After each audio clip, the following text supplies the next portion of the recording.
Michael, there's some thought amongst public comment that this action taken today against the 4 players may be a bit extreme. Do you want to elaborate on that a bit further?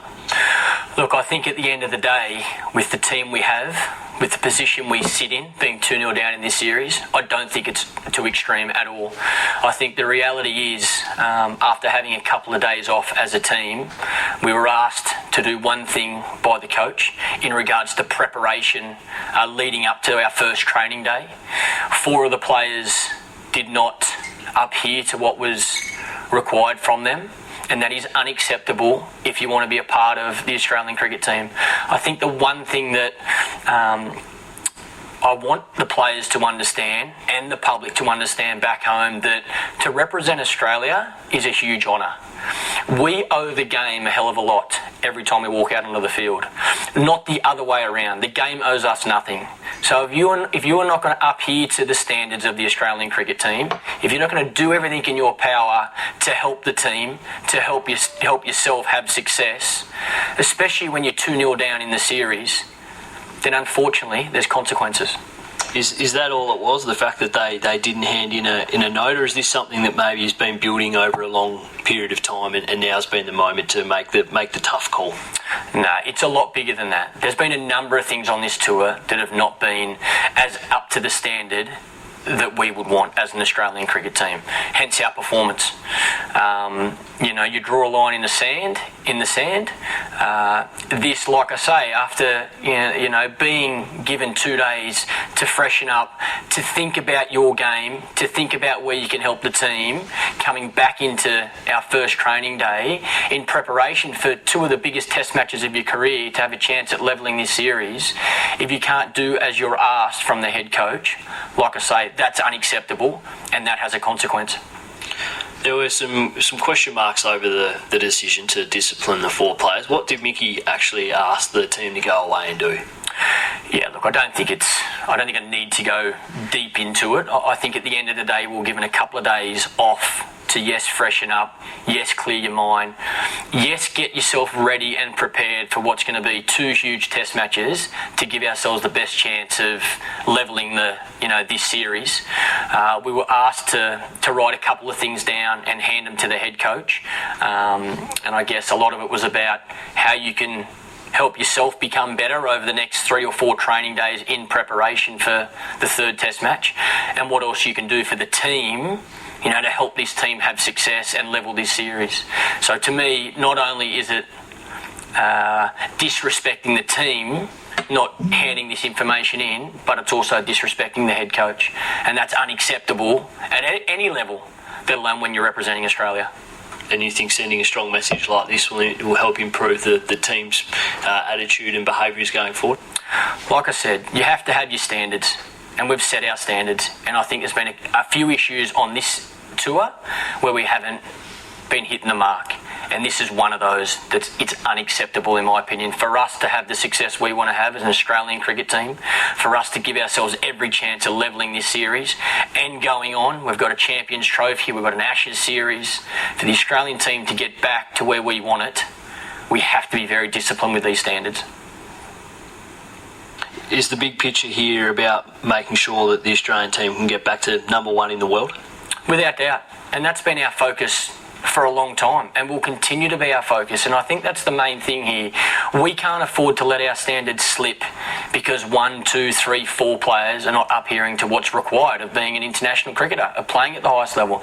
There's a lot of teams you can play for these days. You can play IPL, you can play first class cricket, you can play county cricket. In my eyes, representing Australia is different to all of those teams, and I hope every single player feels the same. I know the coach does, I know the support staff does, and I know majority of the players do. And it's as simple as that. We have a standard. You have to. Playing for your country, representing Australia, your country, people back home, watching, supporting, they want to see this team have success. And even if we don't have success, they want to see us fighting every single day to try and win. And if you're not looking after yourself, if you're not looking after the team, if you're not doing what's required to be a part of this great team, that's unacceptable, in my opinion.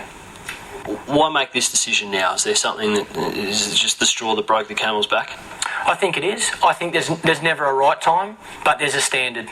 And like I say, if you're not hitting that standard, there's got to be a consequence. And for these 4 players, it's a tough consequence, there's no doubt about it. But in my opinion, it's the right decision. Critics and analysts and the criticism may be that there's a bit more behind this, that we're not telling the full story. Is there any more to it? No, like I said, it's not just about one incident. There's been a build-up to get to this. I think the other side is we have been very patient and are being very patient with the group of young players we have. We do have expectations, but we're realists as well. So we're not going out of our way to hit the boys extra hard because we feel like it. We want this team to perform the way we know we can and the way we know we should.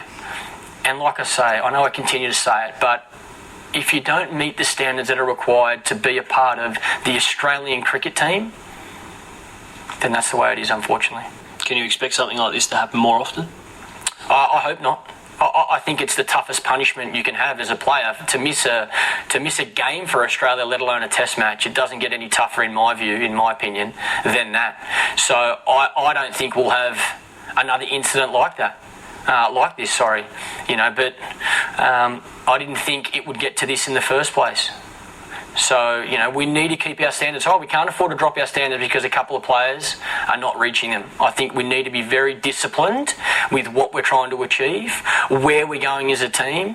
It's not just about what's in front of us as well. We've got a lot of young players that have got a future for Australian cricket and a bright future, so we need to help them as much as we can.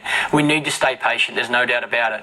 But when it comes to discipline and when it comes to standards, to me, you set them high and you make it very clear to the players that this is what's acceptable and this is what isn't acceptable. And every single player in the team knows what's acceptable and what isn't. And the 4 players that have been punished or disciplined understand why and accept the consequences. On a personal note, has this whole process, have you taken something away as captain and learned something from all of this and I guess getting to this point and having to make such a decision? Look, it's the hardest thing in the world. You want to have the opportunity to pick your full strength team. You don't want any issues like this in a team. You don't want to have to discipline any player. That's the toughest thing in the world. But unfortunately, it's part of your role as a senior player, as a captain, as a coach, as a leadership group. And I'm very fortunate that I have a lot of support around me. This certainly hasn't been a decision we've made lightly. Mickey, the team manager, Gavin Dovey and myself have spoken a lot over the last 3 days. It's important to the team. With the team 2-0 down in this series and, not quite playing the best cricket, it seems pretty drastic to take out some of your best players. Yeah, well, I think the decision was made regardless of the player. We didn't discuss the player before we discussed how it let the team down. So it didn't matter what player it was. The whole team was asked to provide the head coach with some information that was required to help us in preparation for the 3rd and 4th test, to give ourselves the best chance of winning the 3rd and 4th test to level this series. And 4 players didn't do it. The names were irrelevant. But if you can't do that for the team, when you take the field, I'm not confident you're going to be doing everything in your power to help the mate beside you. Michael, when did you get the news from Shane that he'd need to head back to Australia to be there for the birth of his child? We found out this morning from Watto. We spoke to Watto, and obviously we knew Lee, his wife, was very close to giving birth, and we knew that during this 3rd test or the 4th test there might have been a chance that Watto would have to fly home. So I guess, like we've seen for a long time, plenty of players have gone back for weddings or for the birth of children. I think Ricky was a good example. Not that long ago, he went home between the 2nd and 3rd test in Sri Lanka for the birth of his 2nd child. So, we've known all along this was going to be the case.